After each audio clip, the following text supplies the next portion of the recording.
Hey, everybody, it's Ron Johnson, and this is the Ron Johnson Show on Locked On Sports Minnesota. Gophers, loss. Vikings, loss. A lot of losing going on. Who is most likely to turn it around? Are the Gophers in trouble?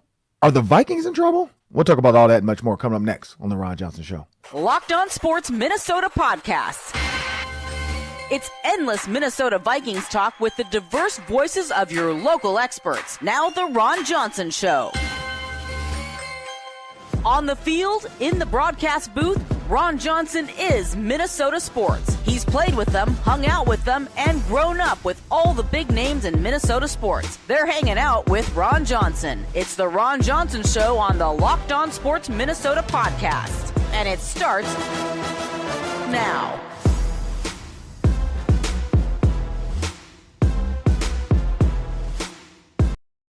Hey, everybody, it's Tuesday. Special players make special plays on special teams. And this is a special team with myself and Sam Ekstrom. We're joining you today on the Ron Johnson Show. It's rainy here in Minneapolis. I don't know what the weather looks like, but this is the tears of Vikings fans. Everybody got the news of what's happening with the Minnesota Vikings. We'll talk about that. Also, the Gophers, no pig, no bacon, just rain. And they have to find a way to get over it and move on to the next game, which is Michigan State coming up on Saturday, another 2:30 kickoff.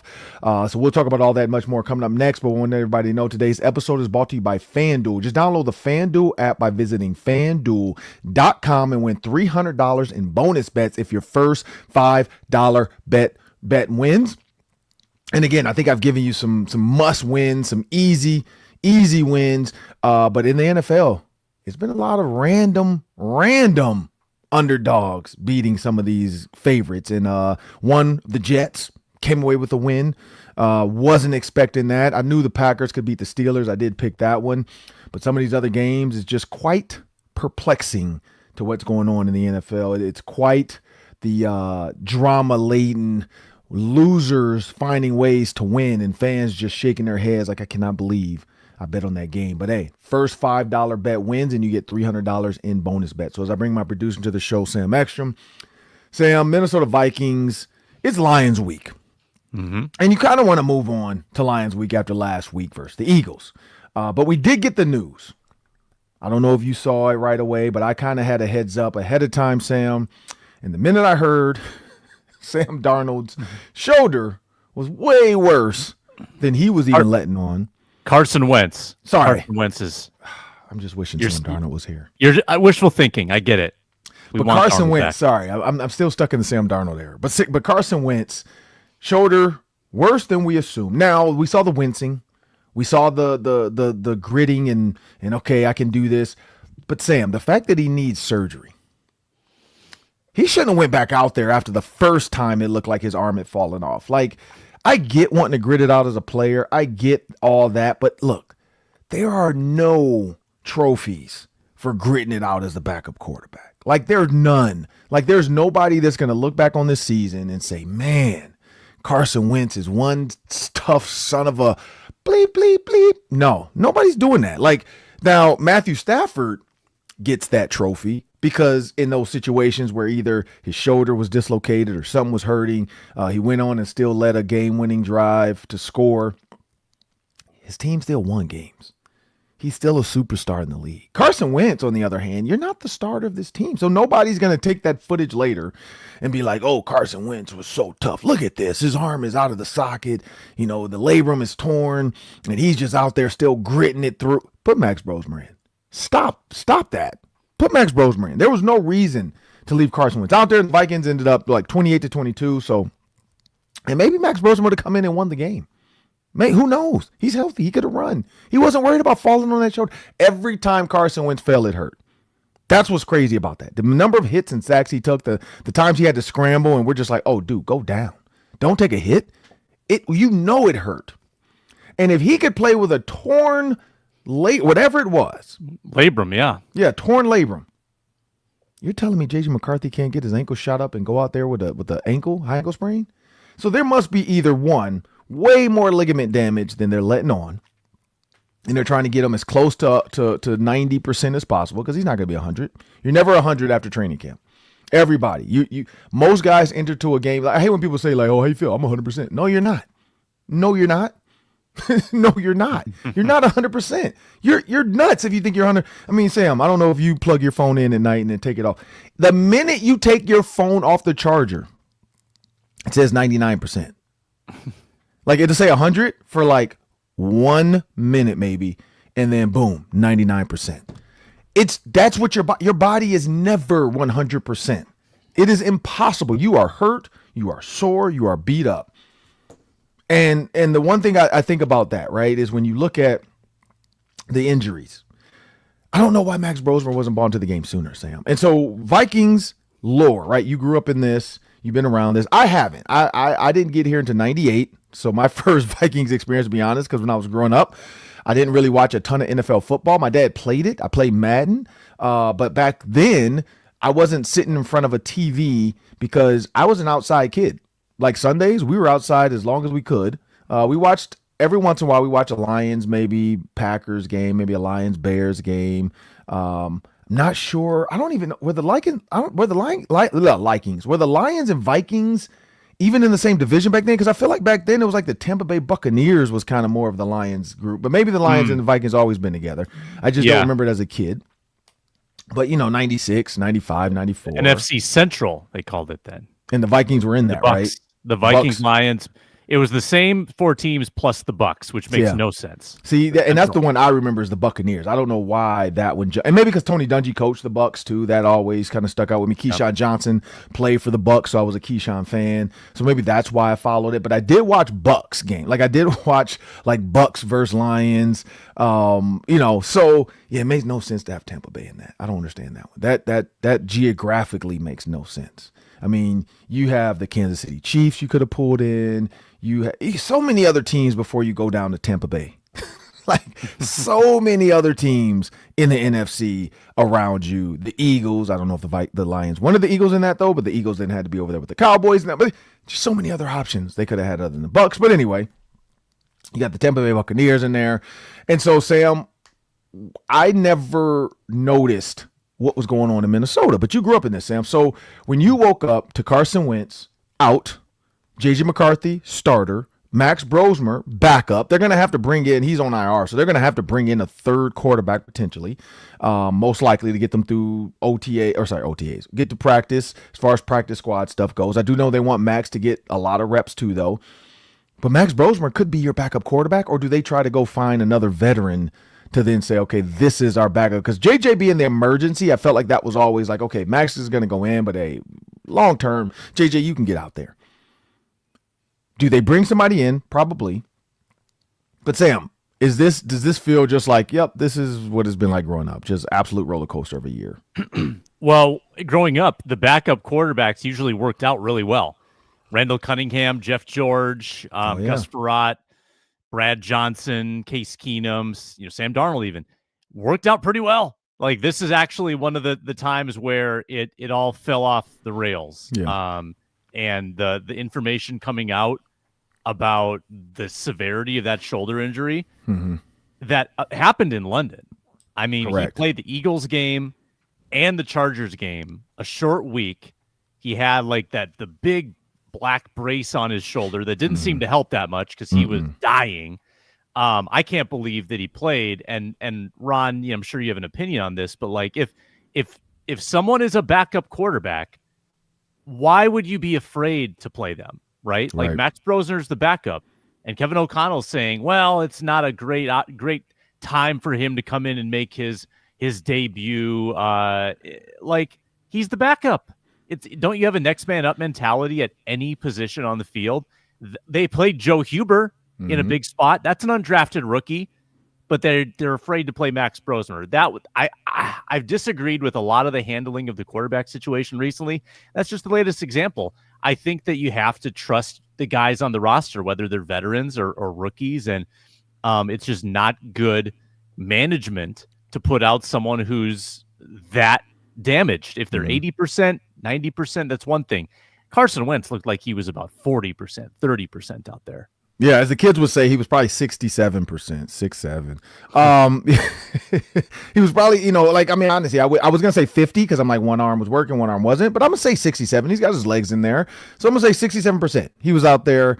And Max Brosmer's on the bench, 99%. He hasn't taken any hits. He hasn't played much. He's been like with the cap on and the clipboard and the earbud in and just listening and smiling and getting those paychecks as a active player. Because again, Max Brosmer was probably practice squad, third string quarterback for most of the year was going to be the thought, I think. Max Brosmer is now getting backup quarterback, rookie minimum salary money. That's $400,000 to $500,000 plus additionally, like he probably has all type of escalators for being active because he's active way more than they probably thought he would be. He was supposed to probably be 16 weeks straight, 17 weeks of inactivity. The man is active now. He's been active. He's gotten into some games, and so we know that bonus goes up because undrafted guys and you play, you get paid more at the end of the year with your bonus because you weren't supposed to play. I think his structure was probably slated to like 1% of the plays is what they had him categorized for, if not 0. But 0 is not the number they would use, so they probably would be like 0.1% or 1% of the plays is what an undrafted rookie we think he should play. Max Brosmer has played above that. He probably, if J.J. McCarthy, think about this, Sam. This coming game against the Lions, absolute terror of a defense. Absolute Hutchinson. They are, I think Terry Arnold, though, is still out, if I'm not mistaken. But they still have, and Brian Branch is back, right, from his suspension after punching somebody. Yep. But he's looking to punch somebody else. Could be the quarterback, maybe. Maybe he'll punch him in the ankle. I'm not saying he's going to do that. But kneecaps are not off limits. Ankles, he wouldn't punch him by the ankles, but he would by the kneecap or punch him. But, Sam, that defense for the Lions, it gets scary at times. Like, they move around, and they know they're going to face a rookie. Like, that's like Brian Flores. When you know you're facing a rookie, and a rookie that hasn't played in, 4 weeks, 5 weeks? Whew. Sam, that ankle could end up in a pile, and we're going to see Max Brosmer. We're going to see Max Brosmer lead the Minnesota Vikings to a victory in Detroit over the Lions. That's crazy, Sam. That is crazy. And then the Vikings come home November 9th versus a Huntley-led Ravens, potentially, because the Ravens look pretty good with Huntley. Like, I did not have them on my bingo card for winning that game. They found a way to win. So this is going to be a tough stretch for the Vikings, Sam. This is an absolutely tough stretch, and it's tough decisions to make. Do you go into this game with 2 rookies as your 1 and 2? Now, we know the Cleveland Browns did it. Look where that's gotten them. Look where that's gotten them. Their Myles Garrett player is on the end of the bench, absolutely annoyed, and doesn't want to be there, it looks like. Now, a lot of people are saying, like, he did that. He chose that. You chose that. Like, you could have left for a little bit less money. Not what they gave you, but a little bit. But you chose to be there in doo-doo brown colors and subjected to those 2 quarterbacks. The Minnesota Vikings have a tough decision, Sam. JJ. So here's the thing, Sam. In your opinion, do you see anywhere on the board, and maybe I'll answer this question for you guys on Thursday as well, but do you see anywhere on the world they show up on Friday to practice and JJ McCarthy still doesn't feel like he can go mentally? Because again, we saw him when his mind's not thinking. That ankle got out the way of Justin Jefferson pretty quick, and he walked back up to the front, and he didn't limp up. Because I've seen some people tweet that, like, oh, he has a little bit of a limp to his gait. No, he's Kaiser Sose. I don't know if you guys have seen that movie, but Kaiser Sose had a little bit of a limp to his gait, and the minute nobody was watching him, he was walking just fine. JJ McCarthy forgot the cameras were on because he trotted back up to the front of that to say first down when Justin Jefferson went rolling all into his legs, and he had no limp to his gait, Sam. 0. I know he's going back too, and family members maybe text him like, yo, bro, you're blowing up on social media with that jump up in the air, walk back to the front, and you look fine. Whew. Man, you got to answer for that. You got to answer for that. What's really wrong? Is he really hurt? Is it, or is it here? Is it he can't get over what's going on? Maybe the injury is not complete. Like, are you tough enough up here to get through it? Sam, in your mind, is there any way the Minnesota Vikings show up in Detroit and trot out number 12 as the starting quarterback? I'm going to say no. I think that J.J. McCarthy will start, and I think this has been the plan for a bit. At some point in time, they decided that they were going to wait till after this Thursday game and get McCarthy in there. I just don't – I fail to understand when they decide to be aggressive on the timeline and when they decide to be conservative. You have a well-paid star like Christian Darrisaw who's saying in the media that he rushed himself back and probably came back sooner than expected and now is dealing with knee pain, right? And they allowed that to happen, but they won't allow it to happen. They won't allow J.J. McCarthy to play too soon on the ankle. I just don't know what is the compass. What is the goal of these longer term recoveries? That's what's confusing me right now. I think they were very conservative with McCarthy's timeline, so I think he's going to be good to go.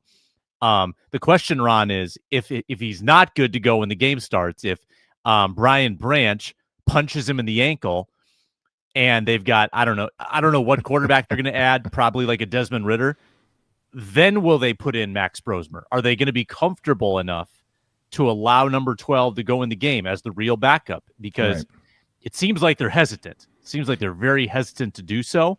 And we don't know who the third quarterback is right now. They might just roll with the two young guys.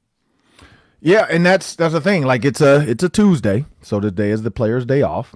They've had an extended rest period since they had the Thursday practice.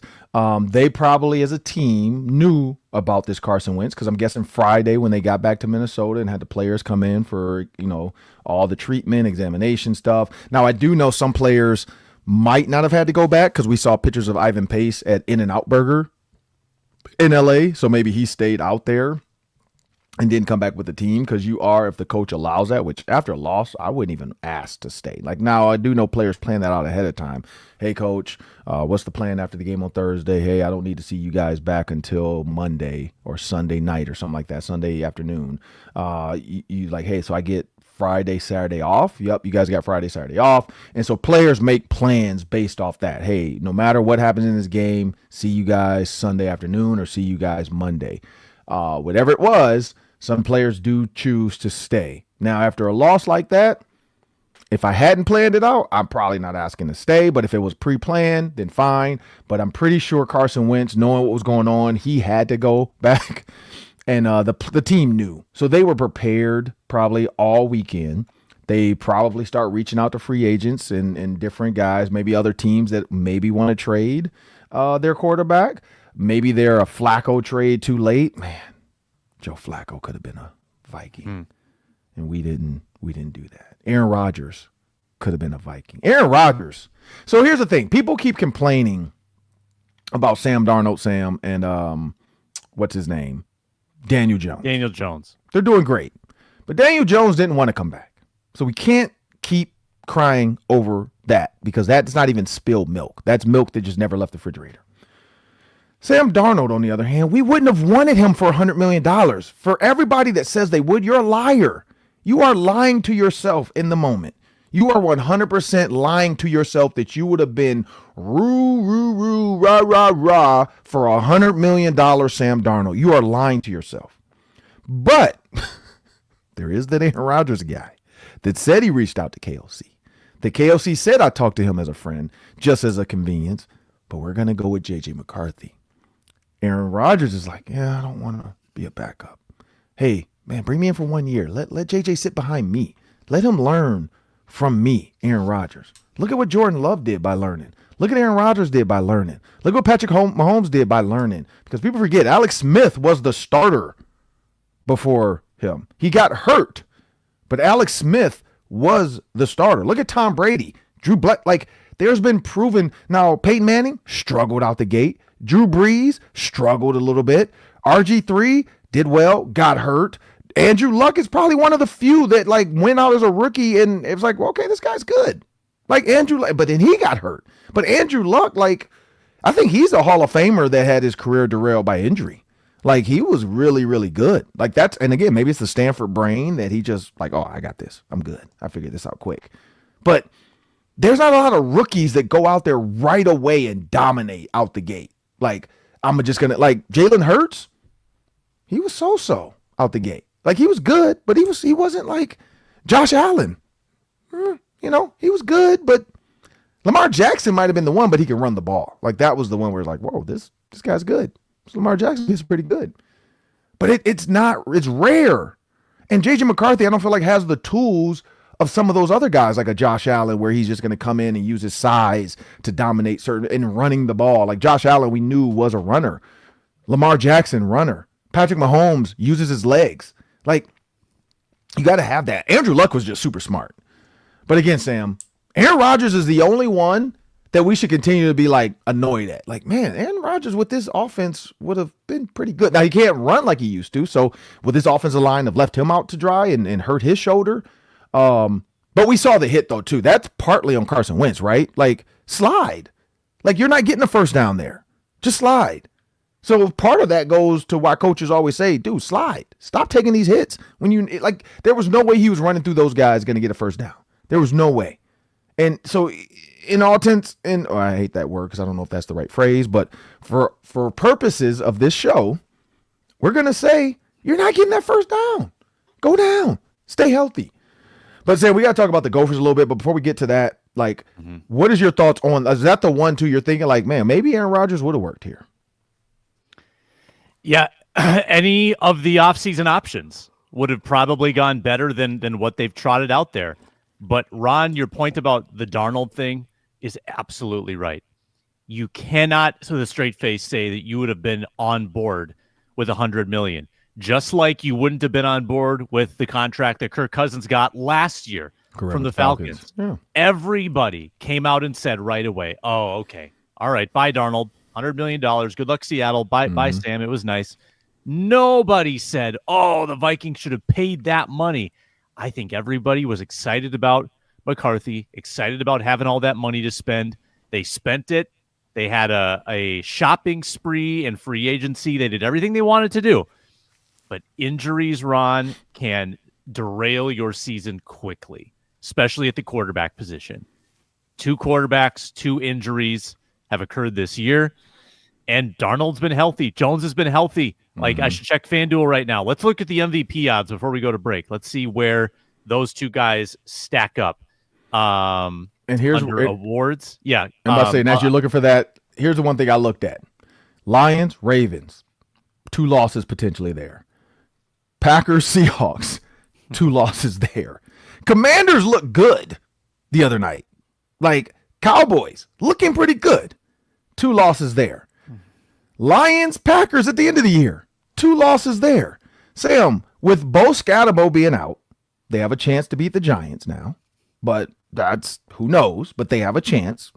And the Bears, with Caleb Williams, he's been like, I don't know what he's doing half the time when he throws the ball, like against the Ravens. I picked him against the Ravens. I don't know why I did. I just thought the Bears, and he gave it away. So Bears, Giants, right now, Sam, I don't think there's a game left on this schedule that the Vikings will be favorites other than the Giants. Like, I don't see them being favorites over the Packers, over the Lions, over the Cowboys, over the Seahawks, and over the Ravens. Like, because the Ravens just showed the world our defense, because I brought up the defense, and people, like, I think me and you, maybe on the other, like, the defense hasn't been as great. Maybe I was on a different show. I don't remember. But so I brought up the Ravens defense is still the Ravens. Oh, they're not doing that good this year. It's because they've been on the field longer than they should be. Caleb Williams helped them out with that. Hey, I'm going to get you guys off the field. Take this. Get off the field. Bring the offense out here.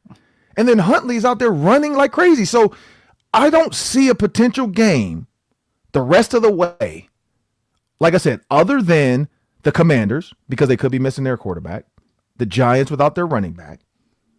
But I don't think anybody's going to favorite them against any other team the way this current team looks, because they have the offensive weapons, but they don't have the full line, and their defense has been giving up a lot for no reason. Ivan Pace has been non-existent. Like, he doesn't even play as much as more Eric Wilson. I'm waiting for my Kobe King time to get in there, because, like, if you don't think Ivan Pace is the future, you got to bring Kobe King in and stand next to Eric Wilson. I got some bad news. I got some bad news on that, Ron. Kobe's hurt too? No, Kobe's a Jet. Kobe got King released? got waived. He got waived, and he's now a New York Jet. My goodness. This weekend? After I think it was after the game. They waived him late last week or early last week. Because I saw him post something that, you know what, that's what that was. Okay. Dang it.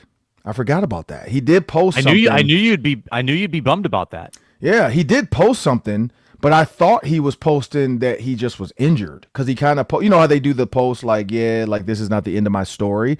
I thought he was injured. I didn't realize they had waived him.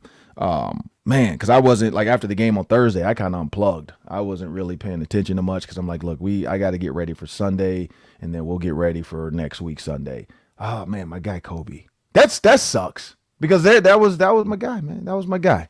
But you know what? That's what the NFL is about. I know his brother got released for where he was at, and he went on to somewhere else too. I think he's with the Panthers, maybe, because he got released from the Packers. So he's with the Jets now. And didn't the Jets just get a win? Like the Jets got their first win, miraculous win. Yeah, Tyler Johnson got his touchdown. So yeah, but you know, at least Kobe King found a new home. Maybe they'll play him more there. But here's the thing that's weird to me though, Sam. I get it. So he wasn't what you thought he was going to be. You didn't really give him a chance on defense.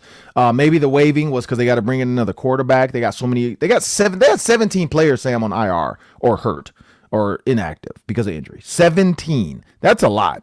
And they didn't put everybody on IR.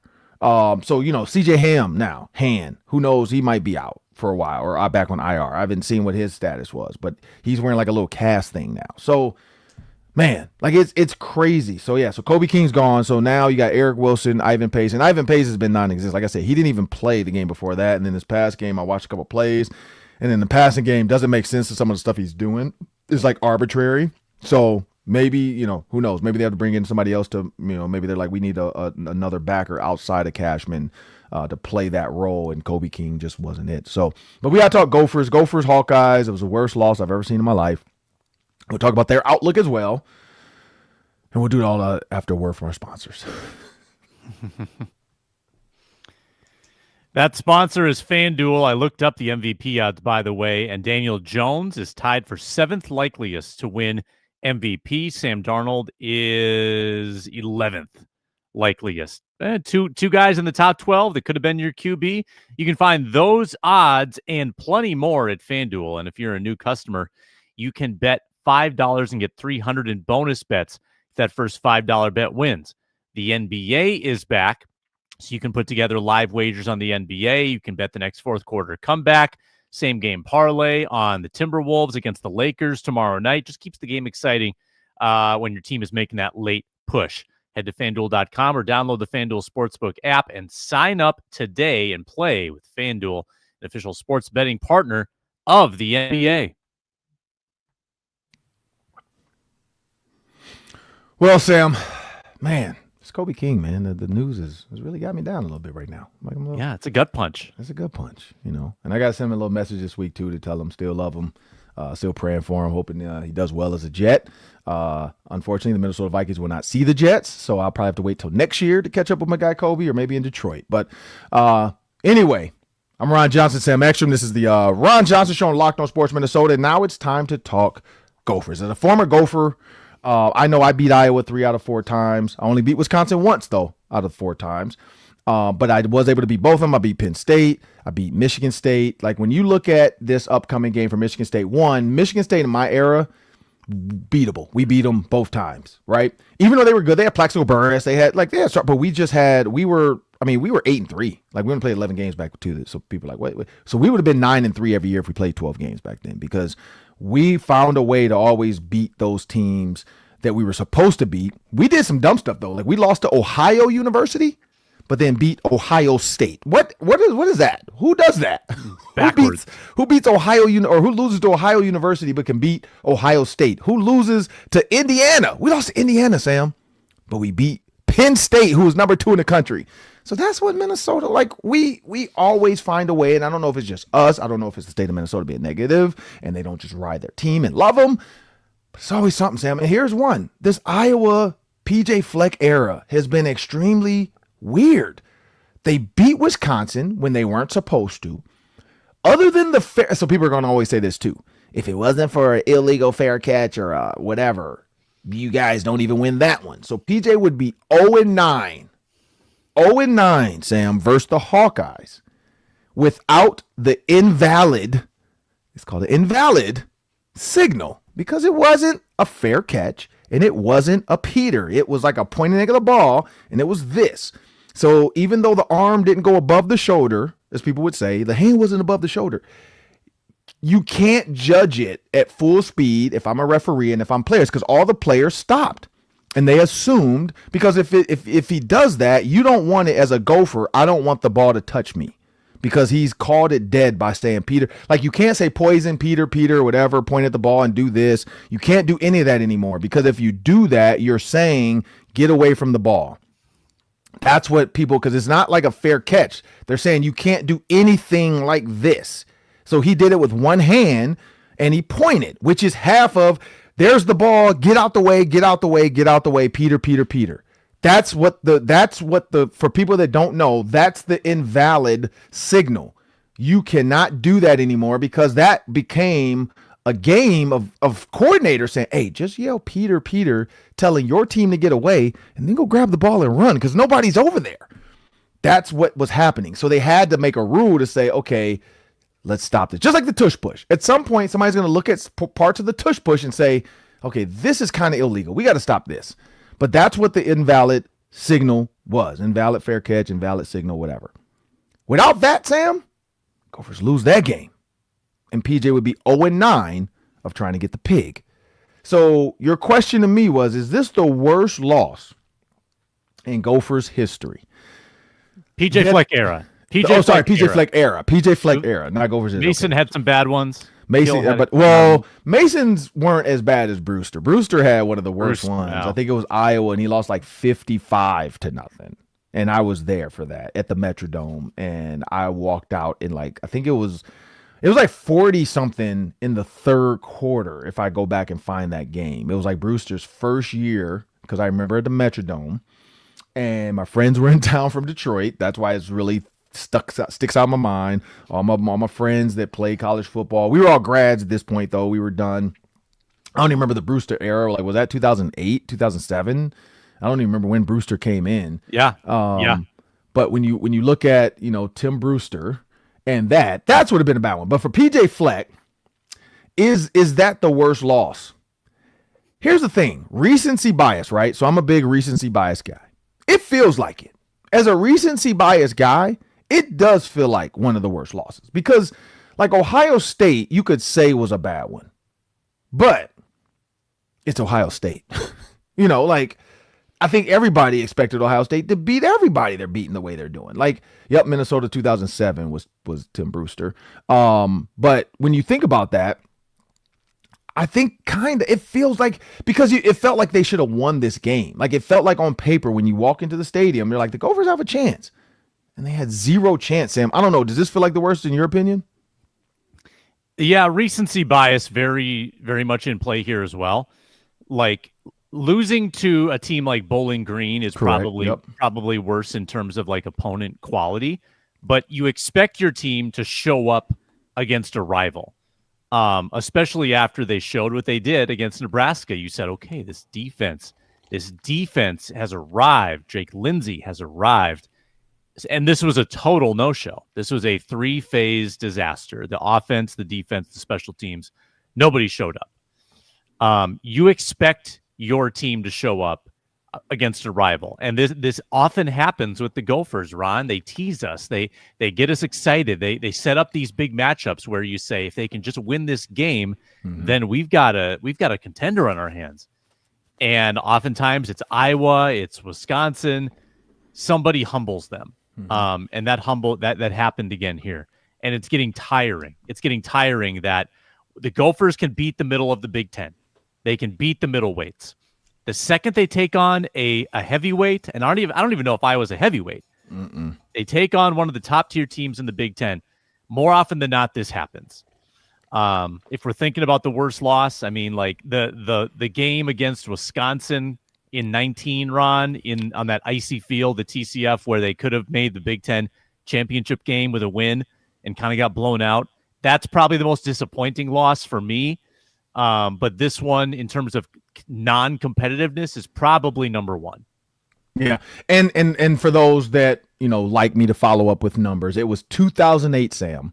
It was the last game in the Metrodome because 2009 TCF Bank Stadium opened up.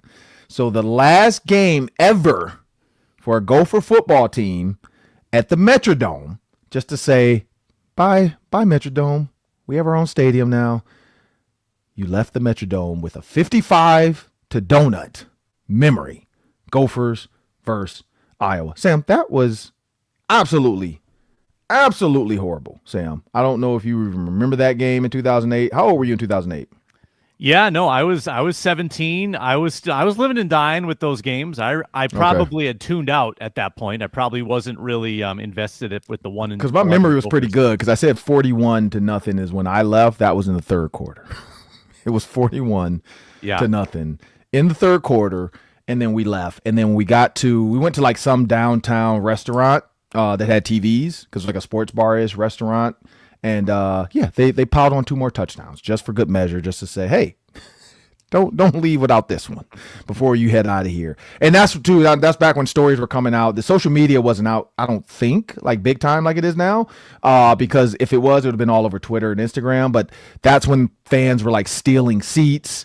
People had prepared to they were unscrewing seats with the guns because they were trying to take seats out of there to remember the stadium by, and they were not supposed to do that because I think they were selling those seats or something. They were going to sell, and the Vikings still had to play, but they were going to sell those seats later. But the Gophers fans assume, oh, this is the last game for us, let's take some seats. No, you dum-dums, the Vikings still have to play there. But I do know somebody got out of there with a seat tucked under his shirt, like a seat cushion thing or seat back. I don't remember what, but I do remember that because somebody posted that, somebody got out of there. And it might have been an Iowa fan, if I'm not mistaken. I don't know if that was the Iowa bathroom situation, though. I don't know if you remember that story. Iowa fan and 2 Iowa fans or Iowa Gopher fan, but the young lady and the guy got arrested in the bathroom together in the men's bathroom. Uh-oh. So I don't remember if that was the game or not. That might have been it because it was that boring where it's like, hey, let's go to the bathroom. Bigger story to that, though, Sam. They didn't come with each other. They had their other dates. They somehow met, ended up in the bathroom. So, totally different story, but Google it. You'll see. I don't know if that was the game or not, but that's been in infamy. Every time Iowa plays the Gophers here, people love to rehash and bring that story up. But anyway, 55-0, of course, in my opinion, against Iowa was the worst, which is Brewster. But this one, it's up there. This one's bad because you just assumed. But I go back to this, Sam. I still feel like the Gophers don't have a star wide receiver weapon. They don't have a Rashad Bateman. They don't have an Eric Decker. They don't have a Tyler Johnson. They don't have a guy. They don't, Jamison Gears, really good. But you need offensive receiver weapons to be Travis Kelce was great because of Tyreek Hill. And I don't think people gave Tyreek Hill enough credit for what he did for Patrick Mahomes in that offense. He took the top off every time. So who's underneath wide open? The tight end. It's the tight end. He's wide open underneath because Tyreek Hill is going to take 3 people.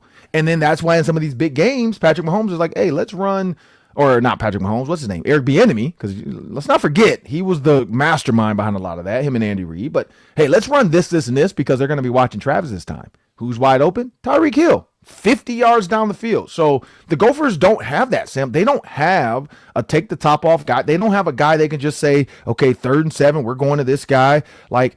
Even the Daniel Jackson type, they just don't have a guy that stood up and said, I'm your guy. Throw the ball to me, Drake. And so that just leaves Drake Lindsey open for, big hits and nobody to throw the ball to. PJ Flex brought it up 4 games ago. Receivers aren't getting separation. That's a problem. So I hope in this portal or this recruiting, because the kid from Nebraska, he transferred. We thought he'd be a weapon. He's been used maybe 5% of the time. It just has not been the weaponry season that they expected to have. Because against that type of Iowa defense, you got to say we got to go one-on-one somewhere. We got to max protect and be willing to just we're not gonna outman them. They are coming after us. We got to win one-on-one. And they weren't able to do that. And then Darius Taylor getting hurt, Sam. I don't know if we can, because me and Luke talked about that on the postcast. Can we put a lot of this on Darius Taylor being hurt? Maybe. We can. Maybe. But I still feel like losing that bad should not have been your running back got hurt in the first play. Like that to me just seems ill prepared. And if the game plan was we're going to give it to Darius 40 times this game and then that he gets hurt and you don't know what to do after that, that comes down to what is your reaction to injury as an offensive coordinator, and then you got to question that. But I don't know, Sam. I don't know how they bounce back, but Michigan State is next. I know everybody wants to flush that thing down the toilet. I definitely do. I think I might what's the word? Figuratively do it. But I also might actually, like, I might write down the score of this game on some paper, disposable paper, by the way, and then flush it down the toilet, because there are pieces of paper that can go into the toilet that are disposable within the toilet. Dude wipes is one that comes to mind. We know Dan Orlovsky had those. But yeah, might write the score down, the date, boop, flush it down the toilet. I might just do that and post it on social media. Ceremonial flushing of this game and moving on to Michigan State. So for all you Ron Johnson fans and Locked On Sports Minnesota fans, keep tuned to social media for that ceremonial flushing at some point. Maybe I'll put some candles up, have like a whole just memorial to that ceremony. Game. A ceremony. Yeah, a little ritual. Candles, little ritual, little candles, maybe take a bath afterwards and just relax and move some on. Incense. Some incense, a little slow music, some poetry, some finger snaps, and then move on to the next game. But we got the Daily 3 coming up next. That's 3 questions, about 3 minutes each, and we'll do that after a quick pause.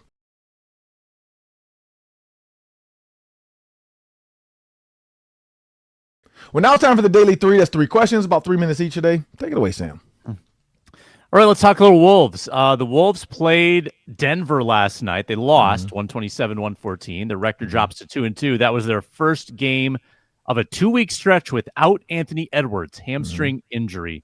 Ron, your early thoughts on the Wolves, and can they stay afloat without Ant for the next couple weeks? Afloat is a really dangerous word to use. You would want them to be very competitive throughout this, but we said it coming into the start of the season. Anthony Edwards is the team. I asked you a little bit about the start because I know I saw Mike Conley coming in for Anthony Edwards, and so I just kind of was like, well, what's that about? And DiVincenzo, your thoughts on that? What, because you're saying he's not handling the ball well. He doesn't bring it up, and he never has been, though. That's the reason why the Knicks moved on from him, because he's more of he fills the basket up. He's a 6, in my opinion, and maybe this is just me as a hooper. He's an off the bench scorer, like Vinnie Johnson. Vinnie Johnson for the Detroit Pistons way back when. I know that's a little old school for some of you people. But Vinnie Johnson, Steve Kerr for the book. Come off the bench, give me some minutes, and give me some points, and then go sit down. That's what he was. I don't know if he's a full-time starter. He was mad at the Knicks for letting him go because he felt like he should have had a bigger role with the Villanova boys they had bought in. But clearly, they saw what you saw, Sam, that you're not a true ball handler. You're kind of a niche player that fits into our system. And maybe Mike Conley needs to be out there with Anthony Edwards. But this team is Anthony Edwards' team, just like Michael Jordan. I could not imagine the Bulls, Sam, without Michael Jordan. So it comes down to, what does your offseason training look like? What's up with these soft tissue injuries? How is it this early in the season and you're already hurt with a soft tissue injury?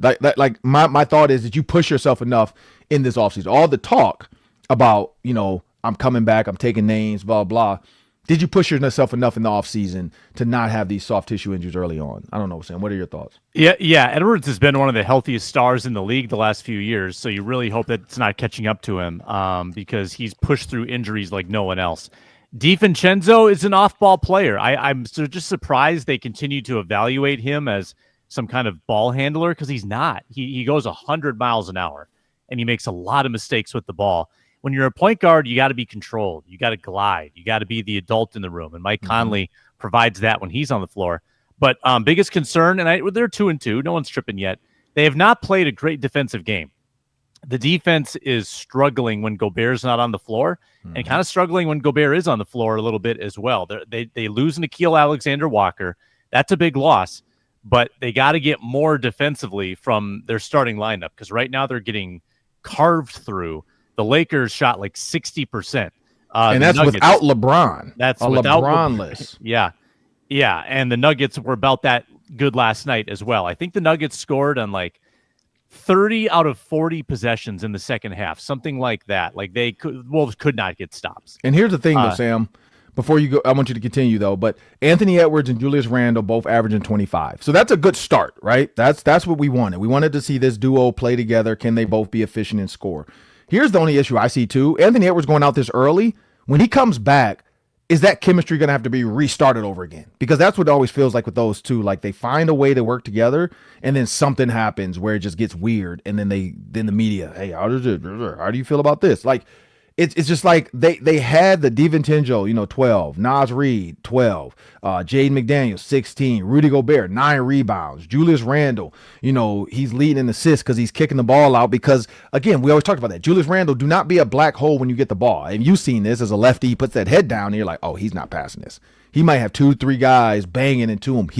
You could tell when he's like, oh, he's about to throw up some BS. Like he's about to do it. And now he's passing the ball a little bit because he realizes like, hey, Anthony Edwards is knocking down this shot. Jay McDaniels can knock down this shot. DiVincenzo can knock down this shot. And maybe that was the thought process in this offense. Like we know in the NBA, like Steph Curry being the point guard, you don't need a point guard. You just need somebody to get the ball up the court and start the offense. Could be Anthony Edwards, could be Jay McDaniels. But the fact that if it is DiVincenzo, he gets it up. Now you get it to Julius Randle. Julius Randle, you take on 2 guys, maybe 3, kick it out to the open guy. Put some shooters around him. That's why I always said, like, I'd rather have Naz Reid out there times than Rudy Gobert if you don't have a big that Rudy Gobert needs to guard, because Naz Reid gives you that additional in the corner. You can kind of run that triangle offense that the Bulls ran. You have a shooter in the corner, shooter at the elbow. You have Julius Randle here, and then you have a shooter kind of at the free throw line. That would work perfectly with this team. And Anthony Edwards could be the free throw line guy because when he catches it now, he shoots there or he goes and he dunks it on somebody. Without Anthony Edwards in the game, Sam, I don't know if Mike Conley gives you that same type of spread floor feel. I mean, he can knock down threes as well, but I just wonder about that, Sam. What were you gonna say? Yeah, I think they need another bench piece to really step up and score a little bit too. Like Terrence Shannon's got to be that guy. They got to replace some of Nikhil's production. They're not even really playing Dillingham. They still have him on the outside of the rotation. That's concerning. Someone's got to step up and score. Naz is going to give you his 15 per game. And then who else? Who else is going to produce? So far, it's been nobody. And if those guys aren't going to produce, they got to play better defense. Right. Yeah. What you got next? Secondly, the trade deadline is in a week in the NFL. Ron, should the Vikings be buyers, sellers, or stay put at the deadline? Buyers and sellers. Staying put to me is the definition of insanity. Doing the same thing over and over again, expecting a different result, Sam. Now, when I say buyers and sellers, right, I don't really know if they have pieces to sell. Now, the fact that, I kind of just realized because I got my head up from my rock that Kobe King had been waived. The biggest thought with that is you can't really move on from Ivan Pace because, again, to bench him in the game. Now, again, it could have been off the field issues, too, because we know that when that happens, you don't have to disclose a player missed curfew or whatever, just like Jordan Addison. That just came out because they decided to tell us. We don't know if Ivan Pace did something as well. He is young. These young guys make mistakes. They do dumb stuff. They have their cell phones because it could have been something stupid. Like I heard he never leaves his cell phone alone. Like, so maybe he's on his phone when he wasn't supposed to. He had it in the locker room when he wasn't supposed to, whatever. But the fact that like you have these pieces of this defense that you're not 100% sold on, the fact that your offensive line doesn't look great. Is there an offensive guard out there that you can go get to put alongside? Is there a center out there that you can go get and trade for because you're like, look, this Kelly guy, man, I don't know if he's coming back. Like, I don't know if his concussion is going to have him back. Like, we don't have that answer yet. Will Fries is doing fine. Donovan Jackson is back and doing fine. Christian Darrisaw is doing fine. Brian O'Neill came back, but then he was hurt again for Thursday night, but that is a short week, so maybe he'll be back again for this Lions game. Yeah, I don't know where exactly, but I do feel like maybe if you can get an offensive lineman to come in and play right away, I would maybe look at that, especially at the center position. Mm-hmm. Other than that, I don't know if they have. I mean, the only pieces they have to sell off, Sam, would be kind of tucking your tail and saying, look, this season's over. And that's what, like, a big trade, I'm not going to say a name, but, if you're thinking like, hey, let's trade Adam. I don't think they would trade Adam Thielen away because that would hurt Vikings fans and that would hurt his whatever legacy within the organization. CJ Ham, if he's out long term, do you need a fullback in this offense? Do you try to go trade for another tight end that could play fullback potentially and tight end? Like, there's a lot of things you can think about where this team was supposed to be, and they're not there. And that's the trouble. I don't know. What are your thoughts on the trade, buy, sell? Yeah, I think if you're selling, you're really waving the white flag too Correct. early. I saw some people floating out TJ Hawkinson's name. I don't think that makes sense. I think you'd be selling low. I think that Josh Oliver also got banged up last game. You don't have a lot of tight end depth. That doesn't make sense to me. Maybe someone like Jalen Naylor, who is a free agent this offseason that you maybe can't afford to bring back. Maybe if you want to get something for him, but it wouldn't be a ton. NFL trades are tough. I'm with you, Ron. Go find a center. Go find a veteran interior lineman to give you some depth and another body in there while you wait for Ryan Kelly. And what's the last one, Sam? Last one. I wanted your reaction.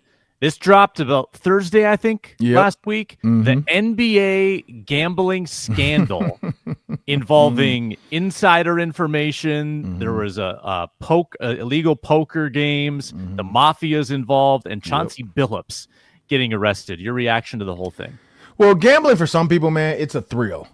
Like people talking about how much money these guys make. Man, he made $9 million. He made $8 million. He's making $4 million, and he's out here gambling. It's the thrill of especially when it's just poker. Like, it's just something to do, right? Here's the problem, and somebody bought this up. Long-term story.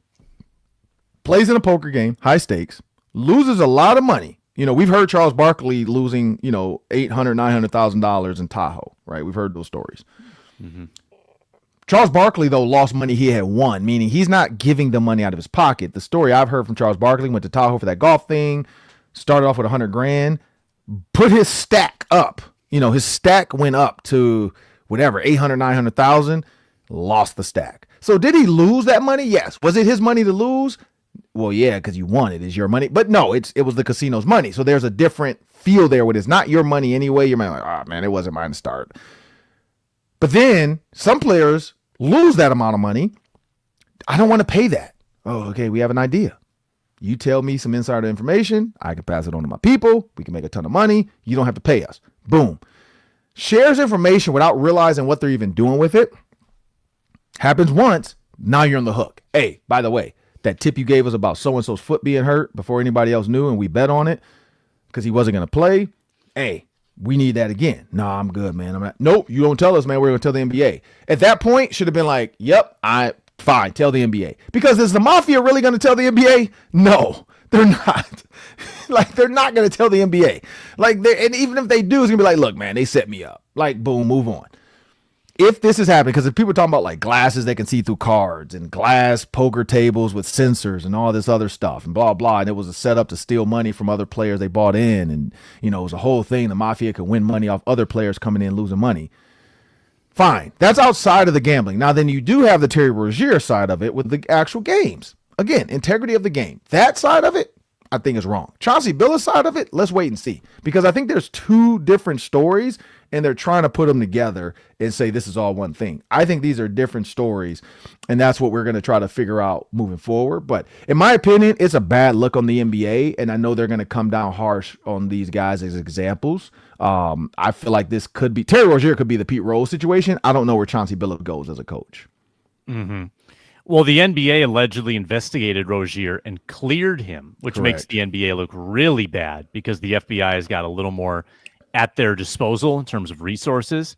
But the way they laid out that report, it sounds like there are more players that could be waking up in a cold sweat at night wondering if they're next, because it sounded like there were a couple dozen implicated, and I don't think they've rolled out all of their names yet. So we're waiting for that.